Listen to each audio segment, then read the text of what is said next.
Good morning, everybody. We have a lower trade in the grain markets here early on Tuesday morning. It is 6:30 a.m. Central Time. December corn futures down 3 3/4 at 555.5.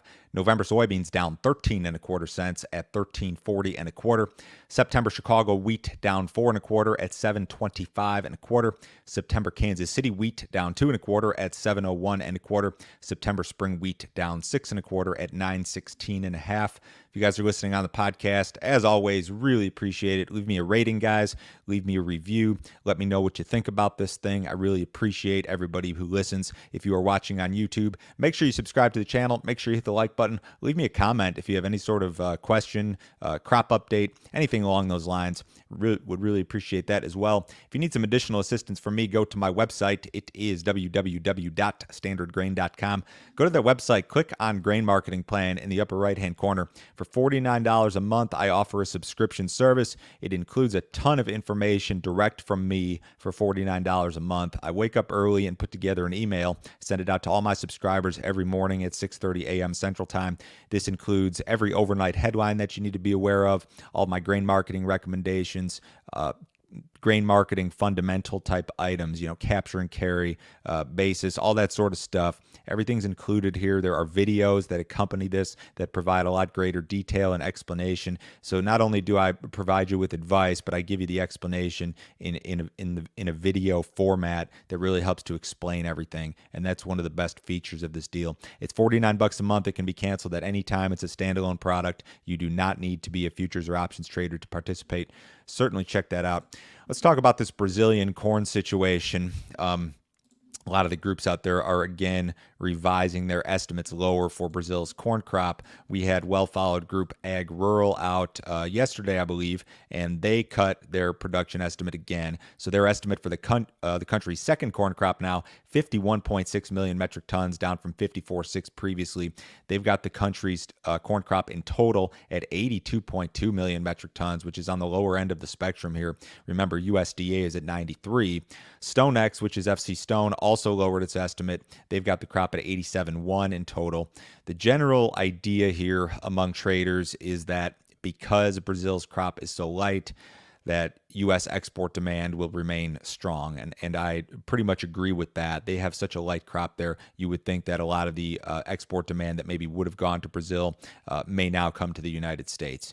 Brazil dealt with a severe drought essentially the entire growing season and then had a late season frost. If you guys want to put this Brazilian thing in perspective, the Brazilian crop was estimated at the beginning of the growing season to be near 110 million metric tons. Let's say it ends up at 85. That would be the equivalent of the U.S. going from like a 179 trend yield down to something in the upper 130s. So it's really a crop disaster in Brazil. It's a mess. And USDA has its report out late next week. They are probably going to have to revise that number lower, making these global balance sheets just a little bit tighter. Rains are slated to return to the Corn Belt early next week. Now, this week, we've got pretty much just dry weather. Here's your 7-day map again, and there's nothing here in terms of organized precipitation, maybe a little bit here in southern Minnesota, maybe a little bit in northern Iowa, a little bit in Wisconsin, but really not much in terms of organized precipitation. The rains return early next week is the way that it looks. Sunday and Monday, you're going to start to see some accumulation in places like Iowa, maybe parts of Illinois, and the 6 to 10 day period, this is August 8th through the 12th, they're calling for mostly normal to above normal precipitation for a lot of the Corn Belt. And of course, you look at the plains, dry from North Dakota all the way down through the Texas Panhandle, just nothing there. Above normal temperatures expected. A lot of the Corn Belt's going to be cool this week, but these warmer temperatures are going to roll in around Thursday or Friday, and that's going to be a trend for a while. You look at the 8 to 14, it continues to stay warm. This is August 10th through the 16th. Warm temperatures for the Corn Belt and the plains, and similar theme of normal to above normal precipitation for the Corn Belt. Still dry for the northern plains, maybe more normal type precipitation for the southern plains. So in general, when it comes to weather and when it comes to crop potential, I think you've got kind of this same story that's been intact now for a while. And the story is this regarding the crop. You've got a country or a Corn Belt that's kind of divided. Central and eastern areas of the Corn Belt, in all likelihood, are going to be really good when it comes to yields. Are those good yields, or those good or even very good, or maybe even record crops in some areas?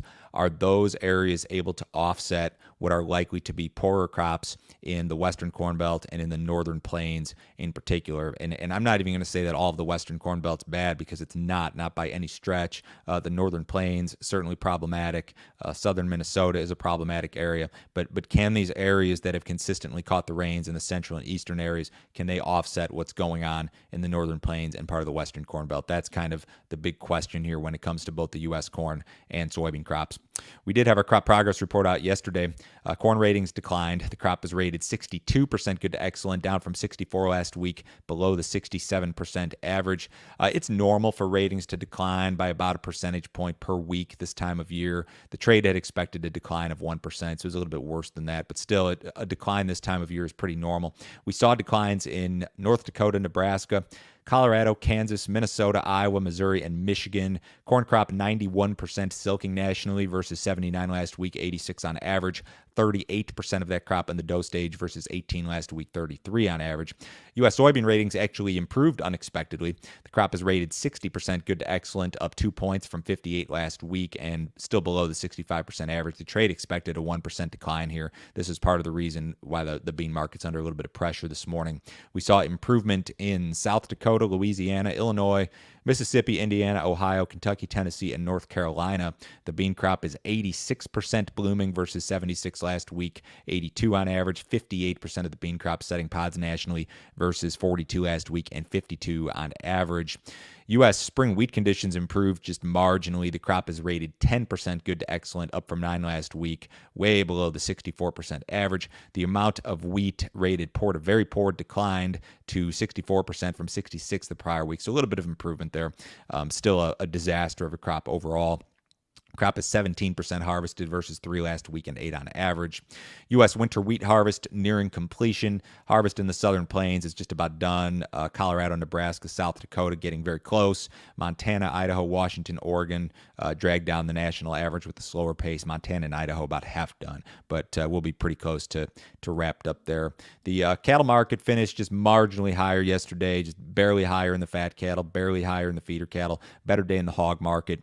Not much to speak of in terms of cash cattle trade. Some limited stuff in the north at 125 yesterday. So we'll see what develops here later in the week. The box beef market was up about $2.50 in the choice boxes, more than $4 in the select boxes yesterday. In the outside markets, we have the S&P 500 up 15 points ahead of the cash open. The Dow's up 160. We've got the U.S. dollar a little bit lower, bonds a little bit lower. Precious metals are a little bit lower. The crude oil market is up 25 cents at 71.51 in the September WTI. Everyone have a wonderful day today. I will talk to you same time tomorrow.